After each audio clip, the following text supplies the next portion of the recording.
જામનગર મહાનગરપાલિકાની ચૂંટણીનો પ્રચાર ચરમસીમાએ પહોંચી ગયો છે।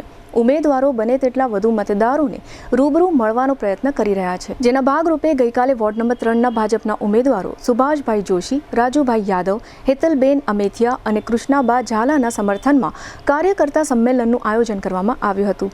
આ કાર્યકર્તા સંમેલનમાં બહોળી સંખ્યામાં કાર્યકર્તાઓ અને શુભેચ્છક મિત્રો ઉપસ્થિત રહી ભાજપની પેનલના ચારેય ઉમેદવારોને જંગી બહુમતીથી વિજયી બનાવવાનો કોલ આપ્યો હતો।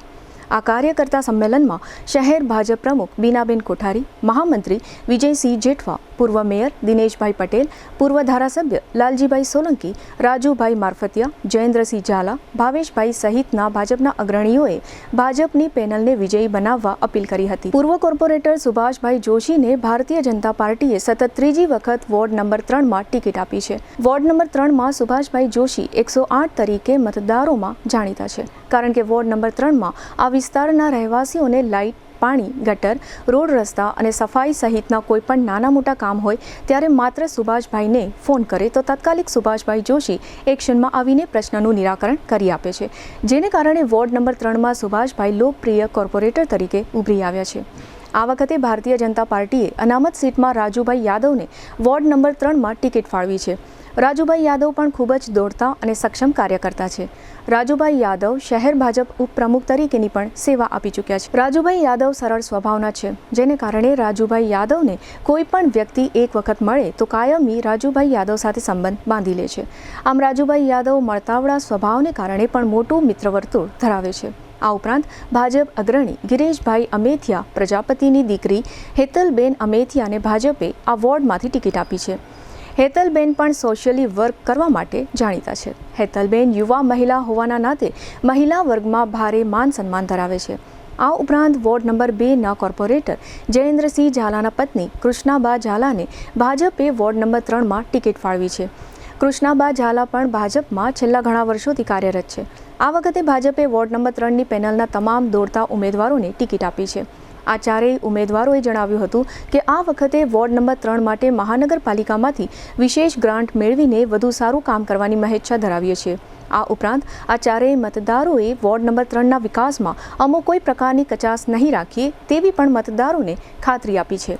લોકોની અપેક્ષા કરતાં પણ અમો આ વખતે વોર્ડ નંબર 3માં વધુ સારું કામ કરીશું, કારણ કે ભાજપના વરિષ્ઠ આગેવાનો અને ભારતીય જનતા પાર્ટીએ અમોને વધુ પ્રોત્સાહિત કર્યા છે। આ તકે ભાજપના વોર્ડ નંબર 3ના ઉમેદવાર સુભાષભાઈ જોશીએ GTPL જામનગર ન્યૂઝને મતદારો જોગ સંદેશો આપ્યો છે, જેના મુખ્ય અંશો અત્રે પ્રસ્તુત છે। ભારતીય જનતા પાર્ટીના સુભાષભાઈ, રાજુભાઈ, હેતલબેન અને યોગીનાબા, આ ચારે ચાર ઉમેદવારોને તમારી વચ્ચે આજે અહીંયાથી જ કોર્પોરેટર ઘોષિત કરીને જાઉં છું। આ વોર્ડ હંમેશા ભારતીય જનતા પાર્ટીની સાથે સહયોગમાં રહ્યો છે અને ભારતીય જનતા પાર્ટીએ પણ આ વોર્ડમાં અને જામનગરમાં ખૂબ બધા વિકાસના કામો કર્યા છે અને એ કામો થકી જ 30 વર્ષથી ભારતીય જનતા પાર્ટીમાં જામનગરના લોકોએ વિશ્વાસ મૂક્યો છે અને જામનગરના લોકોએ વિશ્વાસ જે મૂક્યો છે અને એ મૂકેલા વિશ્વાસને પણ અમે સામે એ તમારા વિશ્વાસને એળે નથી જવા દીધો ને અમે એ રીતનું કામ તમારા વચ્ચે કર્યું છે અને ફરીને ફરી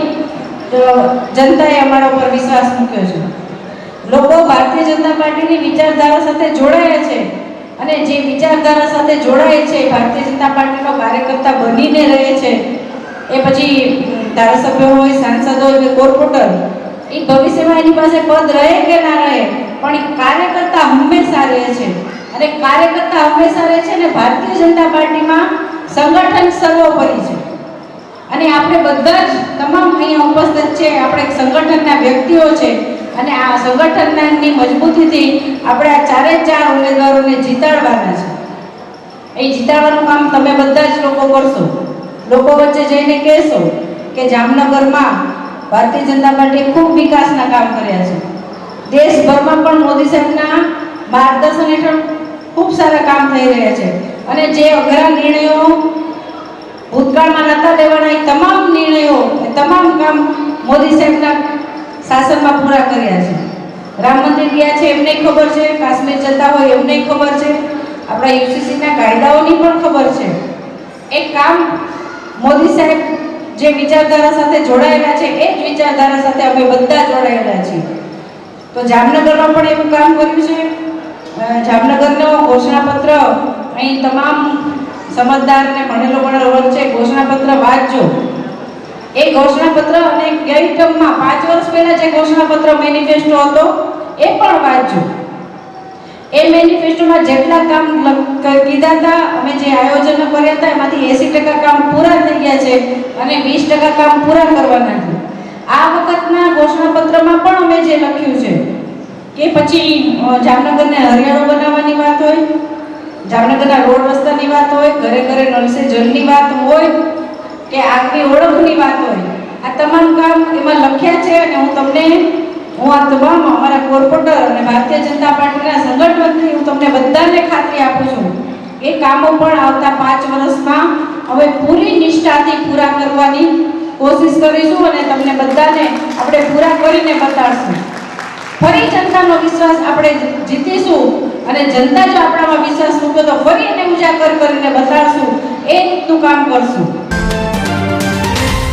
મિત્રો, આ વોર્ડ કાયમ માટે એ સ્થાનિક સ્વરાજ્યની ચૂંટણી હોય, વિધાનસભા હોય કે લોકસભા હોય, ભાજપને હંમેશા અવ્વલ નંબરે રાખ્યો છે અને તમે રાખશો એ પણ બધાને બેઠેલા દરેકને ખાતરી છે. પણ એક વિનંતી કરવા આવ્યો છું કે અહીંયા બેઠેલા જેટલા લોકો છે, જામનગર મહાનગર સ્થાનિક સ્વરાજ્યની ચૂંટણી 16 વોર્ડમાં થઈ રહી છે.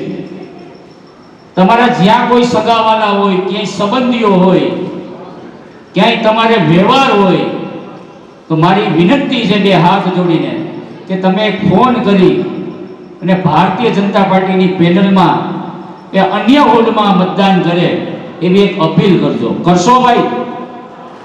હાથ ઊંચો કરીને કહો, કરશો ને? પાકું? તો ભારતીય જનતા પાર્ટીના 16 વોર્ડની અંદર 64 કમળ ખીલે એની ખૂબ જરૂરિયાત હોય ત્યારે આ સ્થાનિક સ્વરાજ્યની ચૂંટણી એટલે જ્યારે આપણે મકાન બનાવતા હોય ત્યારે મકાનનો પાયો કેવો હોવો જોઈએ? કેવો હોવો જોઈએ? કેવો હોવો જોઈએ? આ પાયો છે. આ પાયા ઉપર જ ઇમારત ફરકાતી હોય, વિધાનસભા હોય કે લોકસભા હોય. એટલે આ પાયાને 16 વોર્ડમાં આ વોર્ડમાંથી એક સંદેશો જાય. અહીંયા બેઠેલા દરેક લોકો પોતાના સગાવાલા સંબંધીઓને ફોન કરે અને દરેક વોર્ડમાં ભારતીય જનતા પાર્ટીની પેનલ જીતાડવા માટેનું આહવાન કરે. એ વિનંતી કરવા તમારી સમક્ષ આવ્યો છું. ત્યારે જાજી વાત તો અહીંયા દિનેશભાઈ ને બધા છે, કુમાનસિંહ છે, દિનેશભાઈ છે, લાલજીભાઈ છે, એ કોર્પોરેશનની કરવાના છે. 1995 પહેલાનું કોર્પોરેશનની જામનગરની હાલત કોંગ્રેસના શાસનમાં શું હતી અને 2026માં આજે જામનગર મહાનગર એટલે 3 ટાયર જે આપણે સિટી છે એ 3 ટાયર સિટી ગુજરાતની અંદર જોશો તો ક્યાંક જામનગર મહાનગર એ અવ્વલ નંબર પર છે.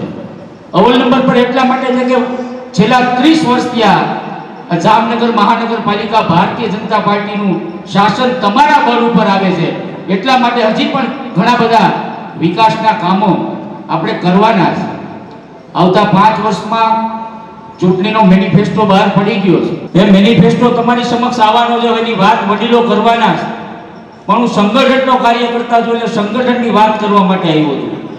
આપણે 4 ઉમેદવારો જ્યારે અહીંથી જીતીને જાય, ફરી મહાનગરપાલિકા ભારતીય જનતા પાર્ટીની બને ત્યારે આવનારા દિવસોમાં ઘણા બધા કામો છે. 2-3 કામોની વાત મારે તમારી સમક્ષ જે મેનિફેસ્ટોમાં લીધી છે કરવાની. વોર્ડ નંબર 2 હોય, વોર્ડ નંબર 3 હોય, આપણા બોરના તળ એ ક્યાંક ને ક્યાંક ભામરા પાણીના હશે, ક્યાંક અંશે થોડું ખારું પાણી આવતું હશે. આવું હવે છે. આ ચૂંટણીના મેનિફેસ્ટોમાં ગાંધીનગરનું જે સ્મશાન છે એ સ્મશાનથી આગળ આપણે મીઠા પાણીનું તળાવ એ બનાવવા જઈ રહ્યા છે. એના કારણે ક્યાંક આ વરસાદી પાણી રોકાય અને દરિયાનું પાણી જે વીર મારફત આવે છે એ આગળ ન વધે, ખારાશ આગળ ન વધે, એના માટેનું સુંદર કામ એ આવતા મેનિફેસ્ટોમાં લીધું છે. એ રિવરફ્રન્ટ હોય કે બ્રુકબંડની અંદર બનતી સાયન્સ સિટી હોય, સ્પોર્ટ્સ સંકુલ હોય, કોર્ટ હોય, આપણે બહાર નીકળતા આપણી સમક્ષ જે રોડ બન્યા છે એ રોડ હોય, આવા અનેક કામો એ આવનારા મેનિફેસ્ટોમાં આવનારી 5 વર્ષની અંદર આપણે જ્યારે કરવા જઈ રહ્યા છીએ ત્યારે ફરી આ બધા જેમ સહકાર આપો જેમ વિશેષ સહકાર અન્ય વોર્ડમાં આપના ટેલિફોન મારફત આપ આપો એવી આપ સૌ પાસે અપેક્ષા રાખી છે. ખાસ તો પાર્ટીએ સતત મને આ ત્રીજી વખત વોર્ડ નંબર 3માં ટિકિટ આપી. એટલે હું પાર્ટીના પ્રદેશના આગેવાનો, જામનગરના સાંસદશ્રી, ધારાસભ્ય અને મંત્રીશ્રી તેમજ 79ના ધારાસભ્ય તેમજ શહેર સંગઠનના પ્રમુખશ્રી, મહામંત્રીશ્રીઓ અને સમગ્ર સંગઠનની ટીમ અને વોર્ડનો હું ખૂબ આભાર માનું છું કે વિશ્વાસ રાખું મારામાં ત્રીજી ટર્મ માટે મને ભારતીય જનતા પાર્ટીએ ટિકિટ આપી. એના માટે હું પ્રદેશના બધાનો આગેવાનોનો હું ખૂબ ખૂબ આભાર માનું છું. આવનાર સમયમાં વોર્ડ નંબર 3ના વિકાસમાં ક્યાંય પાછળવટ અમે કરી નથી છેલ્લા 10 વર્ષમાં, અને છેલ્લા 5 વખતથી ભારતીય જનતા પાર્ટીની આખી પેનલ જામનગરની આ વોર્ડ નંબર 3માં આવે છે. એટલે મારા સાથી આ વખતેના પણ તને હોદ્દેદાર ઉમેદવારને અમે જંગી લીધથી ચારેયની આખી પેનલ આવશે, એમાં કોઈ શંકા નથી. કારણ કે મારા મતદારો ખૂબ જ ભણેલ ગણેલ, શિક્ષિત અને સમજુ છે કે જે કોઈ લોભ લાલચમાં આવતા નથી.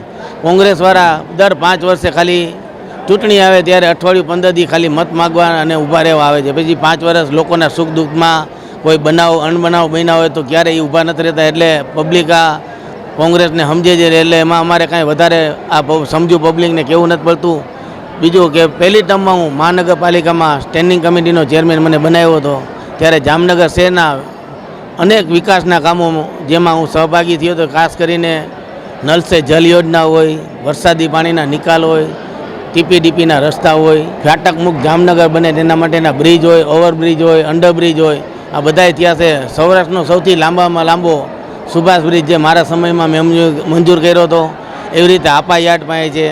આવા અનેક અમે અને અમારા પછીના હોદ્દેદારોએ જે બ્રિજ, અંડરબ્રિજ બનાવ્યા છે, જે જામનગરને ફાટક મુક્ત અને સતત લોકોની અવર જવરથી જે ટ્રાફિકને વધતો જાય છે, વિકાસની સાથે સાથે આપણા ઉદ્યોગનગર છે, રિલાયન્સ છે, એસા છે, જે બધું ને લીધે આપણે ટ્રાફિકને હરવું કરવા માટે હમણાં પણ ખંભાળિયા બાયપાસ પાસે 135 કરોડનો ફ્લાયઓવર બ્રિજ મંજૂર કરવામાં આવ્યો છે. એટલે લોકોની પાયાની સુવિધા માટે રાજ્ય સરકાર હોય, કેન્દ્ર સરકાર હોય, અમારા જામનગરના પદાધિકારી હોય, સાંસદ હોય, ધારાસભ્ય હોય, મંત્રીશ્રી હોય, બધાય ક્યાંય કચાશ નગર દિવસે ને દિવસે જામનગરનો રાજકોટ હોય, અમદાવાદ હોય, એવા મહાનગરની હરોળમાં વિકાસ થઈ રહ્યો છે, જે તમે પણ તમારા પ્રેસ મીડિયામાં જોઈ રહ્યા છો. એટલે વધુ નહીં કહેતા આવતા 26 તારીખે અમારા વોર્ડના મતદારોને અપીલ કરું છે કે વધુને વધુ મતદાન કરી અને જામનગરમાં બીજા વોર્ડ કરતાં જામનગરમાં વોર્ડ નંબર 3ની હાઈએસ્ટમાં હાઈએસ્ટ લીડ રાખી અને અમારી આખી પેનલ વિજેતા થાય એવી અમારી સર્વને અપીલ છે.